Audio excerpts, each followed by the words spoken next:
What's going on, folks? Ted from Nerd Immersion here, and we're finally getting to some quests from the Infinite Staircase content.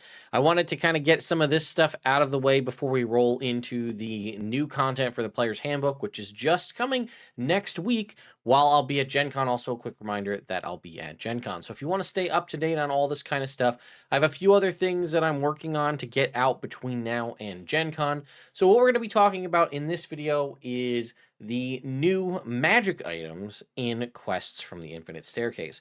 This also reminds me that I do want to go back and do a video talking about the magic items from the Book of Many Things, as some of those magic items are actually some of my absolute favorites, and I just missed that in my...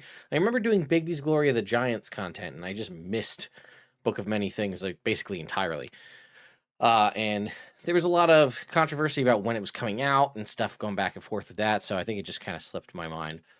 But as far as covering quests from the Infinite Staircase, if you've been around here and you've been on the channel for a while, I don't typically cover adventures in their entirety, just because, one, I mean, obviously there will be spoilers here, right, for the magic item, so consider that before we get into it, but it's just hard to really cover an adventure, especially an anthology series. This is maybe a little bit easier for that, but you know, you got to read through the entire book, which isn't like a problem. I could definitely do that, but it's also hard to get a feel for this without playing it or running it, right? And I feel like that's why it's been painstaking, well, not painstaking, but it's been taking a while.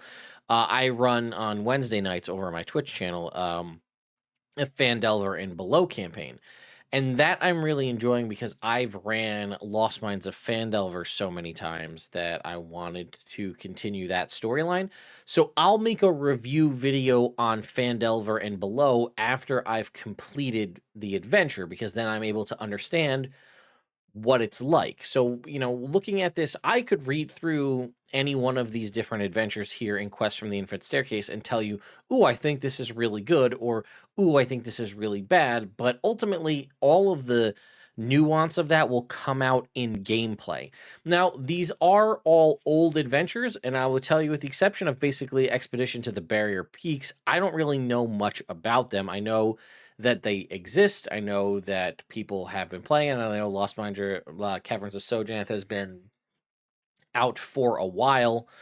And I actually haven't played Expedition to the Barrier Peaks, but I've played like two other adventures that kind of are in the same sort of vein storyline area, which is kind of the sci-fi one. So this is broken out. I can show you here. I'm going to go to the table of contents, so you're going to see that. They also I'll do another video in the future on just the creatures, because I will also say, thankfully, we now have a returned to more traditional form, in that we have the various chapters of the book and then two appendices. Appendix A, which is magic items and technology, and Appendix B, which is creatures, which is nice. We've kind of gotten it seems like we're not really sure what we want to do. WotC has done some where everything's kind of just baked into the adventures and you have to find them. Other times they do appendices. So I'm going to jump over to the table of contents here on D&D Beyond. So be forewarned. Again, it's going to be the chapters, all the adventures and things like that. So again, this is your last chance to click away if you don't want to be spoiled. So let's go ahead and check that out. So here we go. You can see, again, here are our 7 chapters. These are each of the different adventures in this anthology series. The Infinite Staircase, the Lost City. Well, the Infinite Staircase may just kind of be the hub world, if you will. The Lost City, When a Star Falls, Beyond the Crystal Cave, Pharaoh, Lost Caverns of Sojanth, and Expedition to the Barrier Peaks. Let's go ahead and see just real quick at the start. It just says 6 classic adventures. Okay, so that is true. So the first one on the Infinite Staircase is just kind of the intro. And it says they can be worked into ongoing campaigns. Additionally, these adventures complement those in other anthologies, such as Keys from the Golden Vault, Journeys through the Radiant Citadel, and Tales from the Yawning Portal. Notice that they also left out Candlekeep Mysteries in there, which is also an anthology series. But we'll just take a look real quick at the level to give you an idea of what we're spanning here. So the Lost City is for first level characters. When a Star Falls is for fourth. Beyond the Crystal's Cave is 6.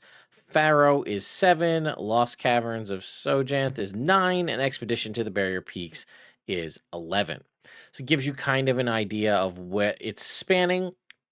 These are not really designed, at least in my opinion, to kind of be run like straight through. Some of the anthologies, the adventures are so close together, you could almost run the anthology as a campaign by just going from one to the next.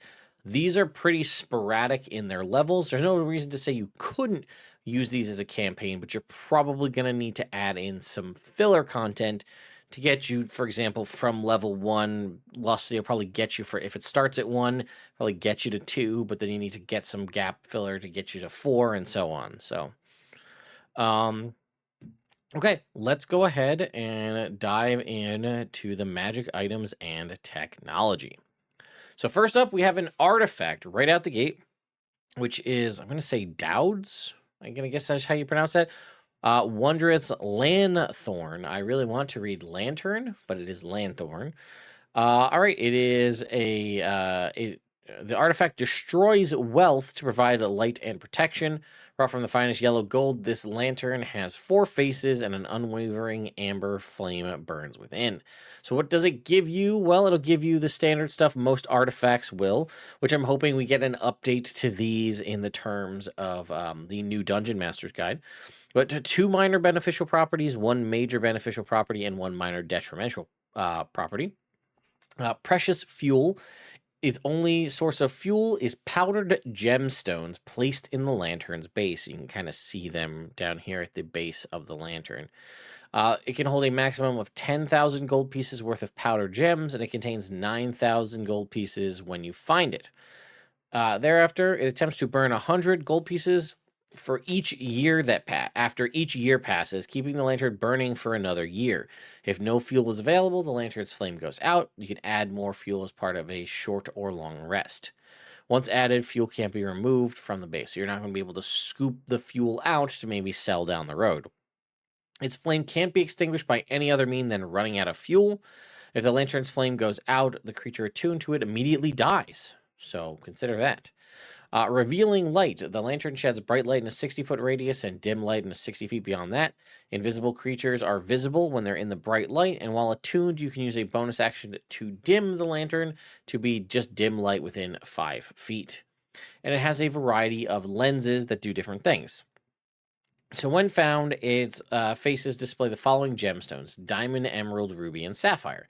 As part of a short or long rest, you can magically shape any of these gem lenses to a different type of gem shown in the table below.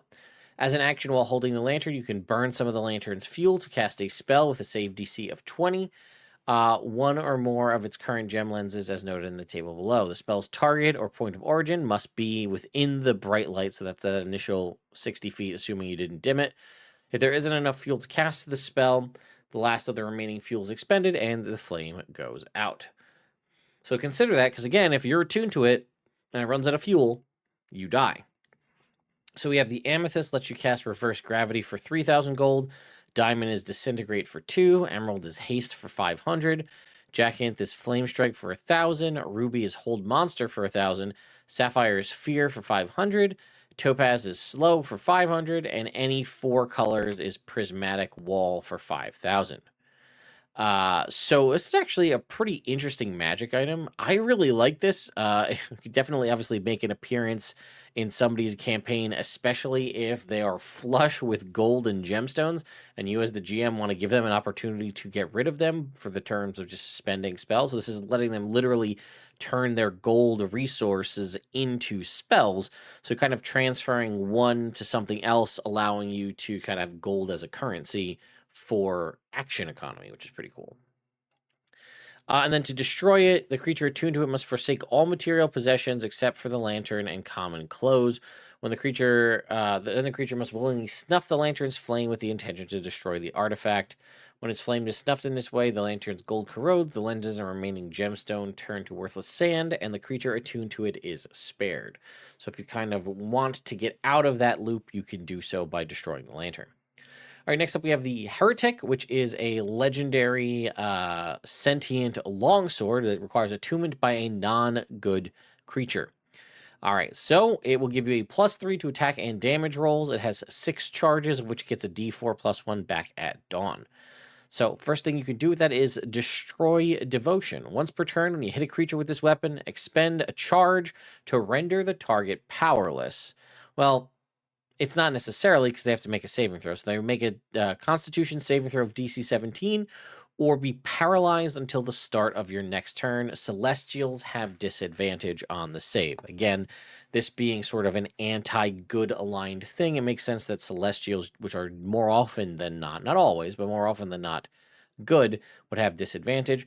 So it's essentially it's until the start of your next turn. So it is essentially like a temporary hold monster built into the weapon, and it triggers on a hit. So this is actually pretty powerful. And the DC is set at 17, which is nothing to sneeze at, right? That's a pretty solid DC. And it is until the start of your next turn. So in an ideal world, you have multiple swings so that when you connect with this, you paralyze them and they can follow up with the auto crit, or at least set this up for your allies to be able to get the auto crits. I don't know. That's pretty cool power either way. All right, so then we have Faith Hunter. You can expend 1 or more charges as an action to cast one of the following spells: Detect Good and Evil for 1 charge, Fly for 2, or True Seeing for 3. And then it is, as I mentioned, a sentient longsword with an intelligence of 17, wisdom of 17, charisma of 15, and has hearing and dark vision out to 120 feet. It can speak, read, and understand Common and Giant, and it can communicate to its wielder telepathically. Its voice is soft and deep, but rises in wild fervor when it's aware celestials or worshippers, good aligned deities are present. While attuned to it, it understands every language you know, and it just craves the destruction of good aligned gods and their supporters. So, I mean, this could be very useful if you're in an evil campaign, or, if you're just comfortable dealing with the temptation of your sword trying to strike down your allies. And lastly, a pretty awesome magic item, in my opinion. It has some interesting things going for it, which is just one, I love the design, right? This sort of swirling blue snake that comes around with the orb here. It's a very unique design.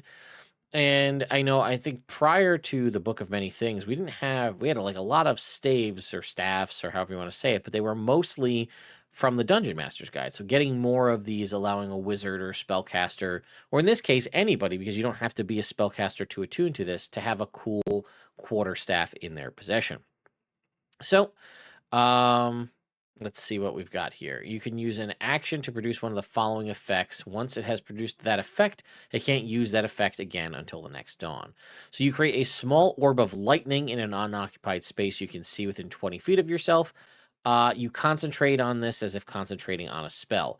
As a bonus action, you can move the orb up to 20 feet. When the concentration ends, or when a creature enters the orb space or starts their turn there, it detonates in a 20-foot radius. Each creature in that area must make a DC 15 dexterity saving throw, taking lightning damage equal to the total accumulated damage on a failed save, or half as much on a success. The orb's base damage is 66. And if at the end of your turn the orb hasn't detonated, its damage increases by 2d6 to a maximum of 10d6. So it's almost similar in some ways to like a delayed blast fireball, but it's a delayed blast lightning ball mixed in with some of like the aspects of like a flaming orb where you can move it around. Also, reminder, as I said, you don't need to be a spellcaster to attune to this staff. So you can use this if you're something like a monk or even a barbarian, a fighter, what have you, and get access to what is kind of a spell without being a spell. It does require your concentration, but those usually more beefy characters do have a pretty good constitution saving throw. So this might be the only thing you're concentrating on. It also says as if concentrating on a spell, but I don't know. I forget how rage is worded, so you may be able to still do this while raging, or I can't remember if rage just ends your concentration immediately. But either way, it also is not codified as a spell, so that ability is not subject to counterspell either. All right, Staff to Snake. which is about as close as we're going to get to Sticks to Snakes as a spell, I think, here in 5th edition. You can throw it to an unoccupied space within 10 feet, and it becomes a giant poisonous snake. It is under your control, shares your initiative count, and takes its turn immediately after yours. On your turn, you can mentally command it if it's within 60 feet of you, and you don't have the incapacitated condition. You decide what action the snake takes and where it moves on its turn, or you can issue a general command such as attack your enemies or guard a location. If you use a bonus action to speak the command word again, or if the snake is reduced to 0 hit points, it reverts back to its staff from its current space, which is pretty cool because it doesn't destroy the staff if it turns into a snake and then turns back. Also, a giant poisonous snake is a challenge rating 1/4 creature, so it's nothing too crazy, but nothing. It says while you're holding it, you can use an action to produce one of the following effects. So there's, as far as I could tell, there's nothing stopping you from using the staff to cast an orb of lightning on one turn, and then throwing it to have it be a snake on the next turn, and then you have the snake doing its thing, and then the orb of lightning doing its thing, as far as I can tell. Also, I'd like to point out how useful this snake is in the grand scheme of things. Again, it is only a challenge rating 1/4, so don't go nuts. It's not like anything super powerful here, but one thing to point out is it doesn't take your action to command it. It takes your action to summon the snake in the first place, but then it takes its turn immediately after yours, and there is no action economy for you to command the snake to do something. So it is just a mental command. You think what you want it to do, and it seems like you basically have full control of a minion that you can have it do whatever you like, which actually makes it a little more freeing than things like familiars or because it has the ability to attack, or even like a Beastmaster or anything like that, where you have to use like your bonus action to command them to do something. This can just do whatever it wants. And then lastly, you have Thunderclap. You point the staff skyward, producing a fearsome thunderclap. Each creature of your choice in a 30-foot radius sphere centered on you must make a DC 15 con save or have the deafened and frightened condition until the end of your next turn. It's nice that it actually gives you the opportunity to choose who's affected, so you can save your allies of this. Again, the deafen is an interesting condition, but it's not one that's super beneficial one way or another. It automatically fails ability checks that require hearing, and it can't hear. It obviously has some implications depending on the combat scenario, but ultimately, it's not going to do too much. It doesn't. It's not like if you can't hear, you can't cast a spell. But, there are some things, right, where like Healing Word, I believe, is a spell that only works if you can hear the person casting the healing word. So that has options to it as well. I just really like the Staff of Ruling because also it is only rare. So it's not like a crazy requirement as far as attunement goes. It's not like where this is going to be a limited chance of you getting something like this. Like you could probably get this relatively early on in a campaign as a rare magic item, but it just does a lot of cool, unique things. And I like this kind of stuff. I like these kind of items where you have stuff that gives you a thing you might not normally be able to do, or some sort of unique interaction, while, some weapons or magic items that allow you to just duplicate the effects of casting a spell or things like that are unquestionably very powerful. They're ultimately not unique or flashy. This has some pretty cool, unique things you can do with it.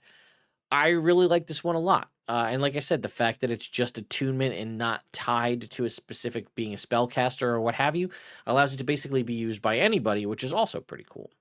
So, like, if somebody gets it and then ultimately decides they don't want it in the party because they got something new and they have so many attunement slots, this could get passed around the party and everybody would be able to use it. All right, next up is technology. As I mentioned, this Expedition to the Barrier Peaks is kind of a sci-fi based adventure.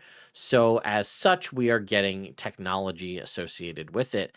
It says these items are presented in alphabetical order. See the Dungeon Master's Guide for more information on explosives and other futuristic weapons, such as laser pistols and antimatter rifles. If you're nervous about including this kind of technology in your game, you can limit the number of energy cells the characters discover during their adventures. Most devices are useful without them, which is true. Due to their rarity, these items are priceless, meaning obviously they can't be sold. They're unique to the situation in which you find them. And again, because they're futuristic, they are powered by energy cells, right? Which is the ammunition you use for things like antimatter rifles and stuff like that. So If you want your party to have limited use of them, just limit the number of energy cells they can find, and then they might have to decide, all right, I've got 3 energy cells left. What do I want to use it for? So first up, we have the anti-gravity belt, which probably does what you think it does. Is powered by a singular energy cell stored in a metal case near the buckle. Placing a full energy cell in it gives it 10 charges. As a bonus action, you can expend any number of the belt's charges to activate it. The belt remains active for 1 minute per charge expended. You get a bonus action. You can use a bonus action to deactivate it early. But doing so doesn't recover any expended charges. When you activate it, and as a bonus action while it remains active, you can rise or descend vertically up to 20 feet. You remain floating in place while the property is active, and you can move yourself horizontally by being pushed. So essentially, it's allowing you to cast Levitate on yourself, but not as a spell. And again, while the belt has charges remaining, its energy cell can't be removed. Once the belt has 0 charges, you can replace the energy cell with a new cell by using an action or a bonus action. So as long as you have charges, you can keep updating this with new energy cells so you don't fall. We have grenades. Who doesn't love a good grenade? So we have a concussion grenade. This is in addition to the grenades from the Dungeon Master's Guide. It explodes with a concussive blast in a 20-foot radius sphere. Each creature in that area must make a DC 15 dex save or take 6d6 force damage, or half on a success. And then we also have a sleep grenade. It releases basically a mist in a 20-foot radius, and then it dissipates. Each creature in that area must make a DC 15 con save or have the unconscious condition for 1 hour. It ends early if they take any damage or if another creature uses their action to shake them awake. We have the Needler pistol, which you can see here. It is not to be confused with the Halo Needler, which is immediately what I thought when I read that. But it is a weapon powered by an energy cell. Placing a full energy cell gives it 10 charges. As an action while holding it, you can expend 1 charge to fire a burst of glowing needle-like darts. Well, it's kind of needlery. From the pistol as a 15-foot cone. Each creature in that area must make a DC 15 dex save or take 8d4 piercing damage on a failed save or half on a success. And then again, it can't be replaced while there's charges remaining. And then again, you can replace it as an action or a bonus action. So this is essentially giving you a 1-action 15-foot cone piercing blast. We have the paralysis pistol. Again, powered by an energy cell.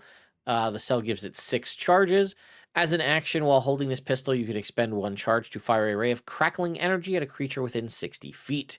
Target must make a DC 15 con save or be paralyzed for 1 minute. At the end of its turns, it can repeat the saving throw. So that's pretty powerful. It's almost like a hold person gun, essentially. Again, as with everything else so far, you can't replace the cell till it has no charges left, and you could do that as an action or a bonus action. Now we have powered armor. The suit of technology is advanced plate armor, includes an undersuit that can fully seal a helmet with a full face mask and crystal lenses in the eye holes and a set of gauntlets. You want your Iron Man armor? This is pretty close. All right, placing a full energy cell into the armor gives the armor 24 charges. A suit of powered armor functions as a normal suit of plate armor, even if it has 0 charges remaining. Activating the armor. As an action, you can expend any number of the armor's charges to activate it, and the armor remains active for 1 hour per charge expended. You can use a bonus action to deactivate it early, but you don't get anything back that you've already spent. So, while it's active, you get the following benefits. You have advantage on strength checks, and your carrying capacity is doubled. The environmental adaptation. The armor seals airtight and provides its own atmosphere. You can breathe normally in any environment and withstand extreme temperatures, and you're unaffected by harmful gases as well as contact and inhaled poisons. Force field. When you would take damage, you can use your reaction to expend 1 of the armor's charges to deploy a defensive force field. Roll 3d10 and reduce the damage taken by the total rolled. Propulsion. As a bonus action, you can spend 1 charge to gain a flying speed equal to your walking speed for 1 minute. If you're airborne, when this duration ends, you fall. And then again, same thing with replacing the cells. Got to be on 0 charges as an action or a bonus action. And lastly, we have the robot controller. With a full energy cell, it has 3 charges. And it is a small handheld device featuring a glass pane with a glowing display. So basically like a tablet or a phone. As an action, holding it, you can expend a charge to cause one of the following things to happen. Control. 1 construct of your choice within 60 feet of you must make a DC 15 wisdom save or have the charmed condition for a minute. While charmed in this way, the construct obeys your verbal commands, and you and the construct can communicate remotely with each other or through the device. Whenever the charm construct takes damage, it can repeat the saving throw, ending the effect on itself on a success. So essentially, it's like a remote for constructs. Or disrupt. Constructs of your choice within 30 feet of you must succeed on a DC 15 wisdom saving throw or have the incapacitated condition for 1 minute. An incapacitated construct can repeat the saving throw at the end of its turns, ending it on a success. And again, standard replacement of energy cell rules here. So there you go, folks. That is everything in the Appendix A magic items and technology. While I really like a lot of the technology stuff and I think it's really cool, obviously it's going to be very niche to the game in which you play. I really like the powered armor concept, right? Giving that Iron Man fantasy, especially if you're like an artificer, armor artificer, to get power armor would be pretty cool. And then again, some of these things are nice. Like the Needler pistol isn't like super crazy, but being able to do a 15-foot cone as an action, potentially 10 turns in a row with a full power cell for 8d4 piercing. Pretty solid, although the DC is set pretty low at 15. Paralysis pistol, again, firing off a paralyzing shot is cool. And I think the anti-gravity belt is also really neat to just basically give yourself levitation for free without having to worry about being a spell, no counter spell. Works in silence, stuff like that. And then again, out of the traditional magic items, well, I really like the wondrous lanthorn's capability of just allowing, like, finally coming up with a way for you to get rid of all the extra gold you gave the party, which is pretty cool. I gotta give it to the Staff of Ruling just for the cool, unique stuff that it allows you to do. So there you go, folks. That is everything we've got here from Quests from the Infinite Staircase, at least as far as magic items go. And a future video, we'll do uncovering all of the new creatures in there. And if I ever get an opportunity to actually sit down and play any of the adventures, I'll give you reviews on that at that time. Once again, I will say consider subscribing to the channel if you haven't done so already. It is that one small click for you, but it means an absolute ton to me. And again, if you're going to be at Gen Con in Indy in a week, less than a week at this point, I will be there. If you see me, come say hi. I might be just wearing my orange wizard hat the whole time. I usually wear some form of identifying thing. Last year I had like a big floppy orange like fishing hat. I have this cool orange wizard hat, so I might just wear this the whole time, so that'll be a good way for you to be able to come and find me. I have limited swag to give out, but I also will be bringing a bag of just other, like my Nerd Immersion swag is limited, but I will be bringing a bunch of other goodies. I have so much extra stuff from a lot of very awesome companies that have sent me things, and I am completely out of room to store it, so I'm just going to bring a whole bag of tricks and just say, hey, come and find me, and I'll post out about it on social media. Come find me. First person to find me gets this book or this mini or whatever it is. So anyway, thank you all so much for watching, and I'll see you next time.